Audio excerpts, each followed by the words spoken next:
फिर ये वीडियो देख को अगर आपको रोकना ना आ जाए ना, फिर लाइक कमेंट मत करना। बच्चे को जन्म देते हुए माँ का इंतकाल हो जाता है, लेकिन शौहर को उसकी बीवी की नसीहत याद होती है कि इस बच्चे का ख्याल रखने। देखते ही देखते बच्चा वो 3 साल का हो जाता है। 3 साल बाद उसका बाप फिर दूसरी शादी कर लेता है एक शादीशुदा औरत से, अच्छा। जिसके पहले से 3 बच्चे होते हैं। अच्छा, वो सौतेली माँ होती है जालिम।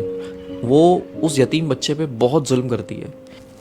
एक दिन ऐसा ही होता है, उस सौतेली माँ की फैमिली आती है दावत पे, और वो यतीम बच्चा भी बैठ जाता है खाना खाने के लिए। तो वो यतीम बच्चा चावल गिरा देता है, तो उसकी सौतेली माँ उसको उठाती है, उसको 2 थप्पड़ मारती है, और फिर उसकी चावल की प्लेट के साथ उसको बालकनी में बिठा देती है, सर्दियों की रातों में शीशा बंद करके। अपने बच्चों से हटा के। अब शौहर ऑफिस से आता है तो वो कहती है कि आप बैठे, मैं आपको खाना लगा देती हूँ। तो शौहर कहता है, भाई वो मेरे बच्चे, हमारे बच्चे कैसे हैं? वो कहती है, वो बच्चे सो गए। तो शौहर भी सो जाता है। जब शौहर सो जाता है तो उसकी बीवी ख्वाब में आती है और कहती है कि मेरे बच्चे का ख्याल रखो। वो अचानक उड़ जाता है और सौतेली माँ से पूछता है कि वो बच्चा कहाँ है मेरा? उसने बोला, वो तो सो रहा है, आप बेफिक्र होकर सो जाएं। वो सो गया, बच्चे सो रहे हैं सारे एक साथ। फिर वो सो जाता है उसका मियाँ। फिर उसके ख्वाब में उसकी बीवी आती है कि देखो मैं कह रही हूँ मेरे बच्चे का ख्याल रखो।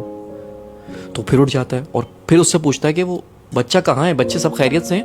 उसने बोला, हाँ तुम्हारा बच्चा सो रहा है। फिर वो सो जाता है। तो फिर तीसरी बार वो बीवी उसके ख्वाब में आती है और कहती है कि अब तुम्हें ख्याल रखने की ज़रूरत नहीं है, क्योंकि मेरा बच्चा मेरे पास आ चुका है। वो घबरा के उठता है और सौतेली माँ से पूछता है कि बच्चा कहाँ है मेरा? जाके देखता है कमरे में, तो वो तीनों बच्चे सो रहे होते हैं, लेकिन वो बच्चा नहीं होता जो उसका सगा है।